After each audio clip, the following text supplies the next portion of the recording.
Hello ඉතින් මං හිතනවා ඔයාලා හැමෝම ගොඩක් හොඳින් සතුටින් ඉන්නවා ඇති කියලා. ඉතින් මම මේ වීඩියෝ එක කරන්න ගොඩාක් කළා try කරා. නමුත් ඉතින් කරගන්න බැරි වුණා. දැන් තමයි මට ඒකට වෙලාවක් හම්බුනේ. මොකද දවසේම මං වැඩ ගොඩක හෙට වෙලා හිටියේ. ඉතින් මේ වීඩියෝ එක ඔයාලට ගොඩාක් වැදගත් වෙන වීඩියෝ එකක් කියලා මම කිව්වොත් හරියටම හරි.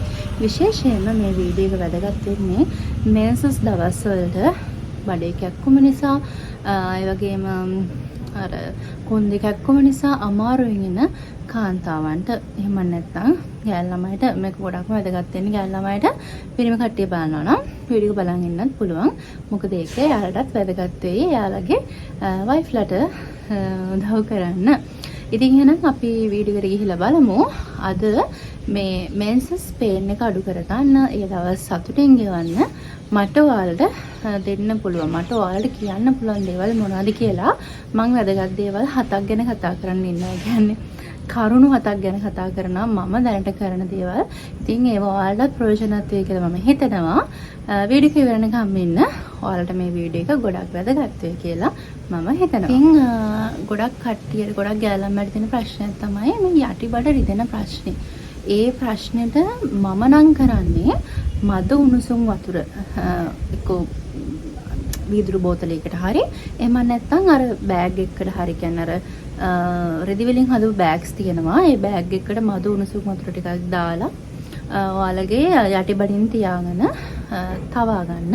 ඇත්තටම ඒ යටිබඩේ වේදනාව ටික වෙලාවක් යනකොට අඩු වෙලා අපිට ලොකු සැනසීමක් දැනෙන්න පටන් ගන්නවා. අර ගොඩාක්ම වේදනාවෙන් ඉන්න ඔයාට පුළුවන් අන්නේ දේ කරලා බලන්න. ඒක ගොඩක් වැදගත් වෙයි කියලා මම හිතනවා. මොකද ඒකෙන් මටත් හොඳ ප්‍රතිඵල තියෙනවා. මගේ යටිබඩ වේදනාව අඩු වෙනවා. අනිත් කාරණාව තමයි ඔයාට පුළුවන් ජින්ජර්, සිනමන්, ලෙමන් වගේ ගුණදායී පාන වර්ග බොන්න. මේවා අර අපි දැන් කොකාකෝලා එකයි ස්ප්‍රයිට් එකක් බොනවට වඩා මේ වගේ හර්බල් දේවල් බොන එක ඇත්තටම අපේ සෞඛ්‍යයට ගොඩක් වැදගත් කියන එක මම දන්නවා. ඔයාලත් දන්නවා ඇති. මේක try කරන්න. මේක ඇත්තටම ගොඩක් වටිනවා. අපේ ඇඟටත් හොඳයි. මේ දවස්වලට කියන්නේ මෙන්සස් හැදෙන දවස්වලට මේ ඩ්‍රින්ක්ස් ටික ඔයාලා try කරාම ඇත්තටම අපේ සෞඛ්‍යය ගොඩක් රිලැක්ස් වෙනවා. ඒ මොමන්ට් එක ඔයාලට රිලැක්ස් කරගන්න පුළුවන්. ඉතින් මේක try කරලා බලන්න අනිවාර්යයෙන්ම. දැන් මේ මොකද නැත්තම් ලෙමන් ගෙඩියක් ගලලා හොඳට වතුර මිරිකලා බොන්න. ඒකත් ඇත්තටම ගොඩක් වැදගත් වටිනවා. අනිත් කාරණාව තමයි ඔයාලට පුළුවන් යෝගා ටිකක් කරන්න. දැන් ඔයාලා හිතන ඇති මේ දවස්වලට මොන යෝගාද? ගෙදර තියෙන වැඩයි, ස්ටඩි වැඩයි මේ දේවල් එක කියලා නැහැ. ඇත්තටම බටර්ෆ්ලයි පොසිෂන් එක ඔයාලට try කරන්න පුළුවන් නම් ගොඩක් වටිනවා. මම මේ වීඩියෝ එකේ පැත්තකින් දාන්නම් ඒ පොසිෂන් එක. ඒක try කරලා බලන්න. ඒ දවස්වලට අර පීකොස් එහෙම තියෙන කට්ටියට ගොඩක් වැදගත් ඒ පොසිෂන් එක. ඒක try කරොත් ගොඩක් හොඳට ඔයාගේ පීරියඩ් සයිකල් එක ඔයාලට අරන් යන්න පුළුවන්. අර පීරියඩ් එක ඇතුළේ ඒ කියන්නේ මෙන්සස් වෙන එක ඇතුළේ ප්‍රශ්න තියෙනවනේ. අන්න එයාලට මේ බටර්ෆ්ලයි පොසිෂන් එක ගොඩක් හොඳයි. පීකොස් කියන මාතෘකාව ගැන මම ඉස්සරහට කතා කරන්නම්. දැනට ඔයාලට මෙන්සස් අපහසුතාවලින් මිදෙන්න මෙන්න මේ යෝගා එක කරලා බලන්න. තවත් හොඳ යෝගා ගොඩක් තියෙනවා යෝගා අභ්‍යාස. ඒවා try කරලා බලන්න. ඒ ගැන හොයලා බලලා. මම මේ ඔයාලට කියන්නේ මේ දේවල් මම පෞද්ගලිකව කරන දේවල්. ඇත්තටම මේ දේවල් වලින් මට හොඳ රිසල්ට් තියෙන නිසායි මම මේ දේවල් අද ඔයාලත් එක්ක ෂෙයා කරගන්නේ. මේ දේවල් කරන්න පුළුවන් කට්ටිය මේ දේවල් කරලා බලන්න. ඔයාලට ඇත්තටම හොඳ රිලැක්ස් එකක්, හොඳ සංසුන් භාවයක් ඒ දවස් ටික හොඳ සතුටින් ගෙනියන්න පුළුවන්.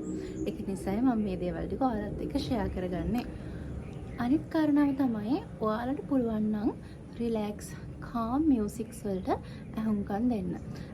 පුළුවන් නම් මේ දේ අනිවාර්යෙන් කරලා බලන්න. එතකොට ඔයාගේ සම්පූර්ණ මයින්ඩ් එකම ගොඩක් රිලැක්ස් වෙනවා.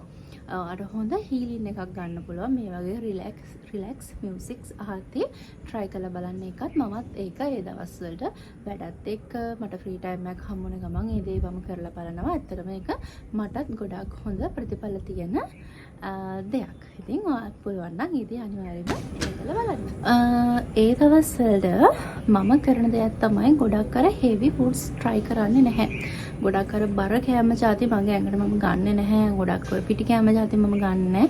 ගොඩක් lights කෑම જાති තමයි මම ගන්නෙ. ඒ කියන්නේ බත් චුට්ටක් බතල ගෙඩියක් තඹගෙන අන්න ඒ වගේ ප්‍රියතාවයක් තියෙන ඒ වගේ චූටි දේවල් ටිකක් තමයි මම කන්නේ. ඔය හිතනොත් අල්ලපනලස හිතනොත් මැගි නූඩල්ස් එකක් තඹගෙන කනවා. ඉතින් ඒ දෙයට මම කැමතියි. ඒ වගේ ලෝලි ටිකක් තම්බලා ඒ වගේ දෙයක් කරලා තමයි මම ඒ දවස් ටිකට ඉන්නේ. මොකද ඒක මගේ සෞඛ්‍යයට ගොඩක් හොඳයි කියලා මට දැනෙනවා. අර බර දෙයක් අකන්න ගන්නට වඩා ඒ වගේ ලයිට්ස් දෙයක් එක්ක ඉන්නකොට ඇත්තටම ගොඩක් සනීපයි මට. පුළුවන් නම් ඔයාලත් වෙලාවක් තියනවා නම් මේ වගේ දේකුත් try කරලා බලන්න. අනිත් ටිප් එක තමයි ඔයාලා ඒ දවස්වලට ගොඩක් හොඳට වතුර බොන්න. බොන්න ඕනෙත් මද උණුසුම් වතුර සහ කොකනට් වෝටර්. පොල් වතුර බොන එකෙන් ඇත්තටම අපේ බොඩි එක ගොඩක් රිලැක්ස් කරනවා. ඒ දවස්වලට තියෙන පේන් එක අපේ මයින්ඩ් එක චේන්ජ් වෙන එක, මූඩ් චේන්ජ් වෙන එක මේ හැම දෙයකටම මේ කොකනට් වෝටර් ගොඩක් හොඳයි. ඒ වගේම තමයි මද උණුසුම් වතුර ඔයාලා පානය කරන්න පුරුදු වෙන ඒ දවස්වලට. අන්න ඒකත් අපිට ගොඩක් වැදගත් වෙන දෙයක් තමයි ඒ දවස්වලට කරන්න පුළුවන් නම්. අනිත් කාරණාව තමයි ඔයාලා කලින්ම නිදා ගන්න බලනවා නම් ගොඩක් හොඳයි. මේ දවස්වල ගොඩක් රැ වෙනකන් හැරන් හිටියාම ඇත්තටම අපි බොඩි එකට ගොඩක් අමාරුයි දරා ගන්න ඒ දැනෙන පේන් එකත් එක්ක. ඉතින් ඒක නිසා පුළුවන් තරම් කලින්ම නිදාගෙන උදෑසනම අවදින්න බලන්න. මේ දේවල් අපේ ජීවිතේට ඒ දවස්වලට කරනවා නම් ගොඩක් හොඳයි. අනිත් කාරණාව තමයි මේ දවස්වලට ගොඩක් පීඩාකාරී තත්ත්වයන් අපේ ජීවිතේට එන්න පුළුවන්. ඒක එක ප්‍රශ්න කියන දේවල් කවදාකවත් ඉතින් අපේ ජීවිත වලින් ඈත් වෙන්නේ නැහැ. නමුත් මේ ප්‍රශ්න අපිට ඒ දවස්වලටත් එන්න පුළුවන්. එතකොට අපේ තියෙන පීඩනය වැඩි වෙන්න පුළුවන්. ඉතින් ඔයාලට පුළුවන් ඒ දවස්වලට ඔයාලගේ ස්ට්‍රෙස් එක පාලනය කරගන්න මොකක් හරි හොඳ මූවි එකක් බලන්න, හොඳම යාළුවෙක් එක්ක කතා කරන්න, එහෙම නැත්නම් රස කෑමක් හදලා ගන්න, ඔයා කැමති හර්බල් ටී එකක් හදාගෙන බොන්න, හොඳ යෝගා ටිකක් කරන්න, හොඳ ආසම ගන්න මියුසික් එකක් අහන්න. මෙන්න මේ දේවල් ටිකක් ඔයාලට ෆලෝ කරන්න පුළුවන්. ඉතින් මේ දේවල් ටික මේසස් කියන්නේ ඔසප් වේදනාවෙන් ඉන්න කෙනෙක්ට ඒ කාලය තුලදී කරන්න පුළුවන්. මේ දේවල් වලින් ගොඩක් හොඳ ප්‍රයෝජන ලබා ගන්න පුළුවන් කියන එක මම අත්දැකීමෙන් කියනවා. ඉතින් මම අද දවසේ මේ වීඩියෝ එක ගැන මේ වීඩියෝ එක ගැන කතා කරන්න, මේ මාතෘකාව ගැන කතා කරන්න හිතුවේ මේ පේන් එක නිසා. මම දන්න ගොඩක් කට්ටිය වේදනාවෙන් ඉන්නවා. ඉතින් මම කරන දේවල් ටිකක් ගැන තමයි මම අද ඔයාලත් එක්ක ෂෙයා කරගත්තේ. මේ දේවල් ඔයාලට වැදගත් නම් අනිවාර්යයෙන්ම කමෙන්ට් එකක් තියාගෙන යන්න. තවත් කෙනෙක්ට බලන්න ෂෙයා කරන්න. ඔයාලගේ වටිනා ලයික් එකක් මට දෙන්න. ඉක්මනටම මේ වගේ වැදගත් ටිප්ස් ටිකකින් මම ඔයාලා ගාවට එන්න. ඉතින් එහෙනම් අදට ගිහින් යන්න. සතුටින් පරිස්සමට ඉන්න.